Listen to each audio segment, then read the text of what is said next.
ನಮಸ್ಕಾರ ವೀಕ್ಷಕರೇ. ಮಾನವ ದೇಹದಲ್ಲಿನ ಯಾವ ಭಾಗವು ಜೀವನ ಪೂರ್ತಿ ಬೆಳೆಯುತ್ತಲೇ ಇರುತ್ತದೆ? ಇದರ ಬಗ್ಗೆ ನಿಮಗೇನಾದರೂ ಗೊತ್ತಿದೆಯಾ?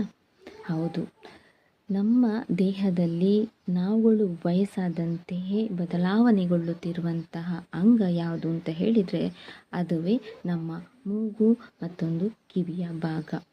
ಇದು ಕಾರ್ಟಿಲೇಜ್ ಅನ್ನುವ ಮೃದುವಾದ ಭಾಗದಿಂದ ನಿರ್ಮಿತವಾಗಿದೆ. ನಿಮಗೆಲ್ಲರಿಗೂ ಗೊತ್ತಿರುವ ಹಾಗೆ ಮೂಗು ಮತ್ತು ಕಿವಿಗಳಲ್ಲಿ ಎಲುಬುಗಳು ಇರುವುದಿಲ್ಲ. ಅವು ಇದರ ಮುಖಾಂತರ ರಚನೆ ಆಗಿರುವಂಥದ್ದಲ್ಲ. ಇದು ಕಾರ್ಟಿಲೇಜ್ ಅನ್ನುವ ಮೃದುವಾದ ಭಾಗದಿಂದ ರಚನೆಯಾಗಿರುವಂಥದ್ದು.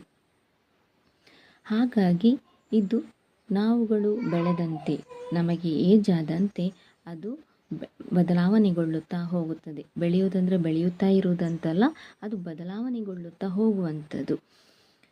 ವಯಸ್ಸು ಆದಂತೆಯೇ ಇದು ನಮ್ಮ ಮೂಗು ಅಥವಾ ಕಿವಿ ಇದು ಎರಡು ಭೂಗುರುತ್ವಾಕರ್ಷಣೆಯ ಪ್ರಭಾವದಿಂದ ಅದು ಕೆಳಗಡೆ ಬಾಗಿಕೊಂಡಂತೆ ಕಾಣಿಸುತ್ತದೆ.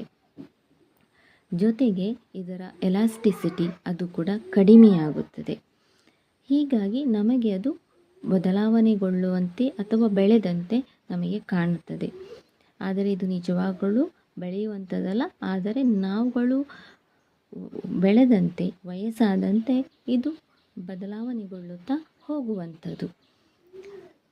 ಈ ಮಾಹಿತಿ ನಿಮಗೇನಾದರೂ ಇಷ್ಟವಾಗಿದ್ದಲ್ಲಿ ದಯವಿಟ್ಟು ಲೈಕ್, ಶೇರ್ ಮಾಡಿ ಮತ್ತು ಸಬ್ಸ್ಕ್ರೈಬ್ ಮಾಡಿ.